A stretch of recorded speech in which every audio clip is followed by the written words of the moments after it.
حضرت فضیل بن عیاض فرماتے ہیں میں ڈاکو تھا، کبھی کبھی چھپ چھپا کے جمعہ پڑھا کرتا تھا، پھر میں نے توبہ کی تو سچی توبہ کی، پھر میں نے توبہ کی تو رب کو راضی کرنے والی توبہ کی، پھر میں نے توبہ کی تو چھوڑی ہر شے، غریبوں کا لوٹا ہوا مال واپس کیا، جس کے پیسے نہ دے سکا اس کے گھر میں جا کے اس کی بھینسوں کو چارہ ڈالا، اس کے اونٹوں کی خدمت کی، میں نے قرضے چکائے۔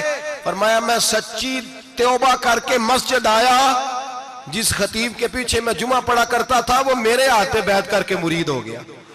اللہ تبارک و تعالیٰ نے اپنے بندوں کے دل میری طرف پھیر دیے، پھر تمہیں اس میں انعام دینے کی ضرورت نہیں پڑے گی، پھر تم کٹیا نشین بن کے بھی دین پھیلاؤ گے تو اللہ اس میں تاثیر پیدا فرما دے گا۔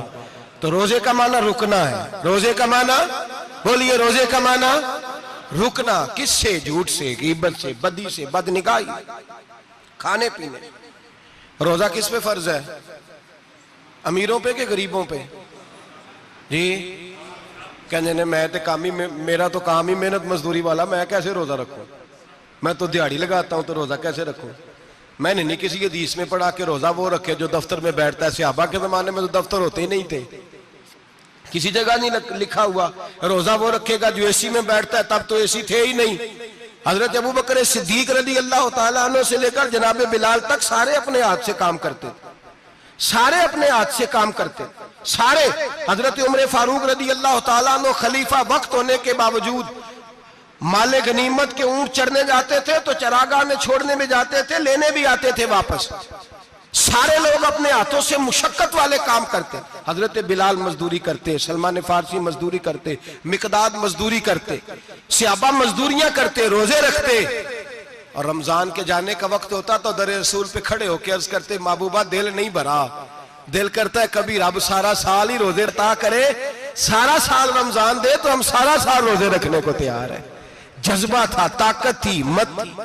آج نوجوان لڑکا ہے کہتا ہے مجھ سے بھوک برداشت نہیں ہوتی۔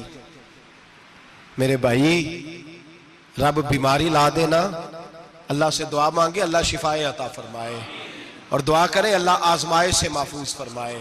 آپ یقین کریں میں نے لوگوں کو دیکھا ہے حلق سے قطرہ نہیں اترتا، خوراک کی نالی لگی ہوئی ہے، اعلیٰ غذائیں پکی ہوئی پڑی ہیں، عرش کا مالک کہتا ہے میں تیرے حلق سے گزرنے نہیں دوں گا، قانون بن گیا۔ میں نے دیکھا ہے ڈرپ پہ لوگ زندہ ہیں، بوتل لگی ہوئی ہے گلوکوز کی، گزارا چل رہا، اعلیٰ غذائیں پڑی ہیں، لاکھوں روپیہ تجوری میں پڑا ہے۔ مالک کہتا ہے تو نہیں کھا سکتا، تو وہ کھانے نہیں دیتا، نہیں کھانے دیتا۔ ایک شخص یورپ کے علاقے کا، میں کسی کالم نویس کا پڑھ رہا تھا، وہ کہتا ہے میری خربوں میں جائیداد ہے لیکن میرے معدے میں ایسی تکلیف ہے کہ میں آٹے کو چھان کر جو اوپر سے بورا نکلتا ہے صرف وہ کھا سکتا ہوں، اس کے علاوہ میں کائنات کی کوئی نعمت کھا نہیں سکتا۔ اور میرے بھائی وہ جب چاہے تو بڑے بڑے کھانے کھانے سے تجھے روک دے، تیرے دانت چبانے کے قابل نہ رہے، زبان نگلنے کے قابل نہ رہے، معدہ تیرا ہضم کرنے کے قابل نہ رہے، وہ جب چاہے تو جو مرضی کر لے۔ وہ کہتا چل تو میری مرضی پہ چلنا، ایک مہینہ میرے کہنے پہ نہ کھا، ایک مہینہ میرے کہنے پہ نہ کھا، تو یا اللہ تو کیا کرے گا؟ فرمایا صوم تصحو، میرے نبی پاک نے فرمایا تم روزے رکھو اللہ تمہیں صحت عطا فرما دے گا، اللہ تندرستیاں دے دے گا، شفائیں دے دے گا۔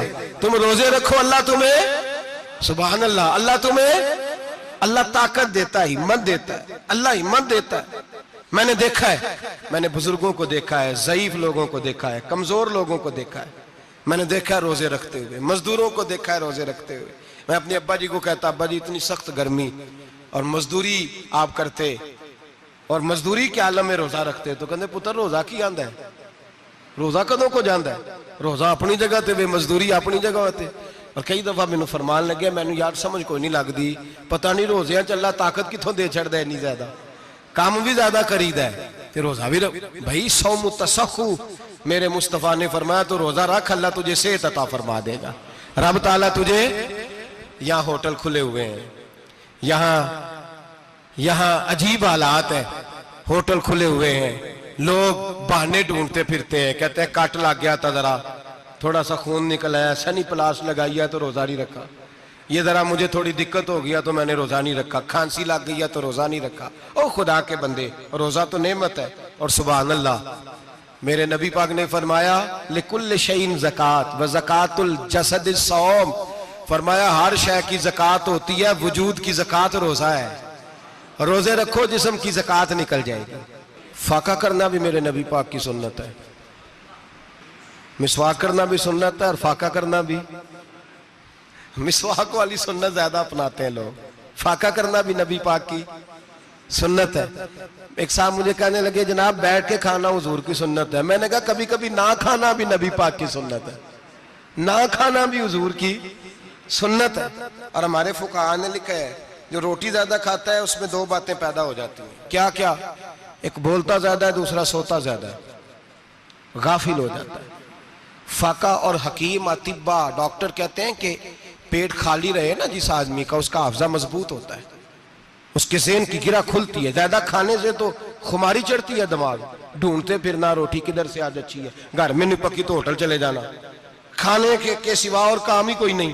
وہ صاحب میرے نبی پاک علیہ السلام نے فرمایا کافر 7 آنتوں سے کھاتا ہے، 7 آنتوں سے، اور فرمایا میرا مومن 1 آنت سے کھاتا ہے، اس کے وجود میں کھانے والی 1 آنت ہے، کافر 7 آنتوں سے کھاتا ہے۔ فاقہ کشی سے نورانیت پیدا ہوتا ہے، کم کھانا۔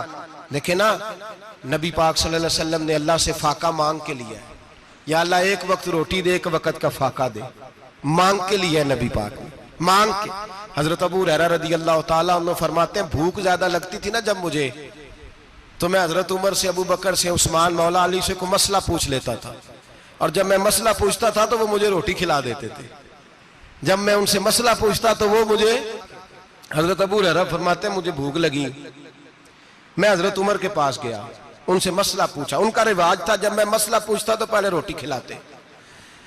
ہمارے بزرگ یہ فرماتے ہیں کہ کھانے کھلا کے دین پڑھاؤ، صرف تمہارا کتب خانہ نہیں کھلا ہونا چاہیے، تمہارا دسترخوان بھی کھلا ہونا چاہیے۔ کسی نے نبی پاک صلی اللہ علیہ وسلم سے پوچھا تھا بہترین مسلمان کون ہے؟ حضور نے فرمایا جو سلام لینے میں پہل کرے اور روٹی زیادہ کھلائے، جو روٹی ہر وقت فکر کرے آ یار تو روٹی کھا لے، روٹی کھانے کی طرف توجہ دلائے۔ کھلانا سنت ہے، زیادہ کھانا اس میں بھی فرق رکھیں۔ تو نبی پاک صلی اللہ علیہ وسلم کے صحابی حضرت ابو ہریرہ رضی اللہ تعالیٰ عنہ فرماتے ہیں میں نے حضرت عمر سے مسئلہ پوچھا، میں نے کہا حضور مسئلہ بتائیں، تو کہتے پہلے ان کی عادت تھی جب میں مسئلہ پوچھتا تو روٹی بھی کھلاتے، آج انہوں نے مسئلہ ہی بتایا ہے، روٹی کوئی نہیں کھلائی۔ تو مجھے کہنے لگے ابو ہریرہ تو سوچتا ہوگا روٹی نہیں اس نے پوچھی، تو نے کب سے کھانا نہیں کھایا؟ میں نے کہا آج صبح سے۔ تو جناب عمر کہنے لگے میں نے کل صبح سے نہیں کھایا۔ چل ابو بکر صدیق کے گھر مسئلہ پوچھتے ہیں، کہتے ہیں جناب صدیق اکبر کے دروازے پہ گئے، جا کر کے ان سے مسئلہ پوچھا۔ ان کی بھی عادت تھی جب کوئی مسئلہ پوچھنے جاتے تو دسترخوان بچھا لیتے، کہتے آؤ روٹی بھی کھلاتا ہوں مسئلے بھی بتاتا ہوں۔ کہتے ہیں گئے تو انہوں نے بھی مسئلہ بتایا، روٹی کوئی نہ پوچھی۔ تو کہنے لگے عمر ابو ہریرہ تم لوگوں نے کل پرسوں سے نہیں نہ کھایا ہوگا، اور ابو بکر کو 4 دن گزر گئے ہیں، تھوڑا سا دودھ ملا ہے یا کھجور ملی ہے، روٹی کوئی نہیں ملی، چلو در رسول پہ چلتے، آؤ حضور کی بارگاہ۔ کہتے ہیں نبی پاک کی بارگاہ میں آئے، حضور نے چہرے دیکھے، کریم سے مسئلہ نہیں پوچھنا پڑا۔ میرے مصطفیٰ کریم نے فرمایا بھوک لگی ہوئی ہے تم تینوں کو؟ 3-4 دن ہو گئے؟ اللہ کے رسول نے فرمایا مجھے پورا ہفتہ ہو گیا ہے۔ سبب کچھ اور ہے جس کو تو خود سمجھتا ہے، زوال بندہ مومن کا بے زری سے نہیں، بھوک نقصان کا وجہ نہیں بنی، وجہ کوئی اور بنی ہے۔ رشوتیں جو بازار گرم ہوئے ہیں لوٹ مار کے، یہ روٹی کے لیے نہیں، یہ زیادہ کھانے کے لیے، یہ بینک بیلنس کے لیے گرم ہے۔ یہ لوٹ مار کا مقصد کوٹھیاں بنانا ہے، روٹی کا تو رب کریم کا وعدہ ہے۔ جو روز روتا ہے شام کو کہ میرا کاروبار کوئی نہیں، اصل میں کہتا ہے بنگلہ کوئی نہیں، اصل میں کہتا ہے کار کوئی نہیں، پجاروں کوئی نہیں، روٹی تو اللہ عطا فرماتا ہے، اس کا وعدہ ہے۔